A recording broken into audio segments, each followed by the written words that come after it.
Hi, this is Sri Priya. Welcome to Sri Priya's Kitchen. இன்னைக்கு நம்ம பார்க்க போகிறது இருபருப்பு முருங்கைக்கீரை கூட்டு. முருங்கைக்கீரை வந்து ரொம்ப இம்பார்ட்டண்ட், எஸ்பெஷலி வந்து லேடிஸ் வந்து எடுத்துக்கணும். ஹீமோக்ளோபின் வந்து கண்டென்ட் அதிகமாக இருக்கிறதுக்கு முருங்கைக்கீரையை சாப்பிட்றது தான் வெரி ஈஸியான வழி. நம்ம பொரியலாவோ இந்த மாதிரி கூட்டு இந்த மாதிரி பண்ணி சாப்பிட்றப்ப நமக்கு சத்து நிறைஞ்ச ஒரு உணவை நம்ம குழந்தைங்களுக்கும் நம்மளும் சாப்பிட்ற மாதிரி இருக்கும்.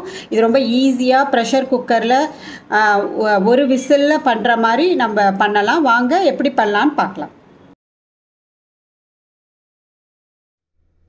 1 டேபிள் ஸ்பூன் பைத்தம்பருப்பு, 1 டேபிள் ஸ்பூன் துவரம்பருப்பு, இது ரெண்டுத்தையும் நல்லா கழுவிட்டு ஒரு ½ அன் ஹவர் ஊற வைக்கணும். கழுவி கொஞ்சம் தண்ணி விட்டு ஒரு ½ அன் ஹவர் ஊறட்டும். ஒரு ப்ரெஷர் குக்கரில் அந்த துவரம்பருப்பு பைத்தம்பருப்பு ஊறினது, கொஞ்சம் சின்ன வெங்காயத்தை அரிஞ்சு போட்டிருக்கேன், ஒரு சின்ன தக்காளி போட்டிருக்கேன். இதை ஒரு 3 விசில் வர வரைக்கும் நம்ம ப்ரெஷர் குக் பண்ணணும். பருப்பு துவரம்பருப்பும் பைத்தம்பருப்பும் எல்லாம் நல்லா வெந்துடுச்சு. இந்த ஸ்டேஜில் இதில் 2 ஸ்பூன்ஸ் சில்லி பவுடர், தனியா பவுடர், டர்மரிக் பவுடர் கலந்த பவுடர் நான் அரைச்சி வச்சுருக்கேன். உங்ககிட்ட குழம்பு மிளகாய் தூள் இருந்தாலும் போட்டுக்கலாம், சாம்பார் பொடி கூட போட்டுக்கலாம். 1 ஸ்பூனு நான் சால்ட் சேர்த்துருக்கேன். கழுவி வச்ச முருங்கைக்கீரை இருக்குது, இதை ஆட் பண்ணணும். முருங்கைக்கீரையை சேர்த்தாச்சு. இப்போ நம்ம மூடி ஒரு விசில் வச்சா போதும், கீரை வெந்துடும். ஒரு விசில் வந்துடுச்சு, கீரை நல்லா வெந்துடுச்சு. 1 டேபிள் ஸ்பூன் தேங்காய் துருவல் வச்சுருக்கேன், இதை வந்து இந்த கூட்டில் ஆட் பண்ணலாம். தேங்காய் துருவல் ஆட் பண்ணியாச்சு. இதை நல்லா கலந்து விட்டு ஒரு 1 மினிட் நம்ம கொதிக்க வைக்கலாம். தாளிக்கிறதுக்கு 1 ஸ்பூன் நல்லெண்ணெய் விட்டு நான் வெங்காய வடகம் வச்சு தாளிக்க போகிறேன். உங்ககிட்ட இல்லைன்னா கடுகு, உளுத்தம்பருப்பு, காஞ்ச மிளகாய் வச்சு தாளிச்சிக்கலாம்.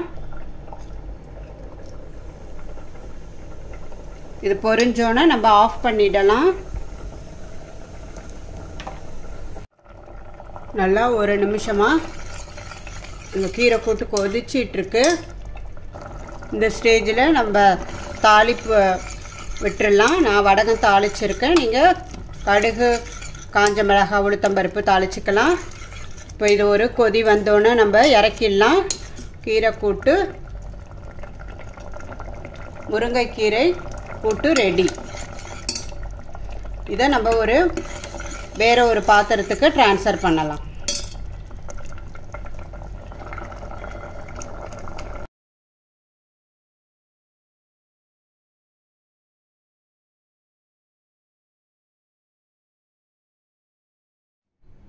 அயன் சத்து நிறைந்த முருங்கைக்கீரை கூட்டு ரெடியாக இருக்குது. இதை சாதத்தில் போட்டு கொஞ்சம் நெய் விட்டு பிசைஞ்சு சாப்பிட்றப்ப ரொம்ப நல்லாயிருக்கும். லஞ்ச் பாக்ஸுக்கும் நீங்கள் கொடுத்து விடலாம். குழந்தைங்க ரொம்ப நல்லா விரும்பி சாப்பிடுவாங்க. ஏன்னா பருப்பு இருக்கிறதுனால அதோட கொஞ்சம் அந்த துவர்ப்பு சுவை தெரியாது. வந்து கர்ப்பிணி பெண்கள் வந்து ரெகுலராக முருங்கைக்கீரையை பலவித டைப்பில் செஞ்சு சாப்பிட்றப்ப நமக்கு உடம்புக்கு ரொம்ப நல்லது. ஹீமோக்ளோபின் கண்டென்ட் அதிகமாகும். இந்த ரெசிபி உங்களுக்கு பிடிச்சிருந்துச்சுன்னா லைக் பண்ணுங்கள், ஷேர் பண்ணுங்கள் அண்ட் சப்ஸ்கிரைப் பண்ணுங்கள். நன்றி, வணக்கம்.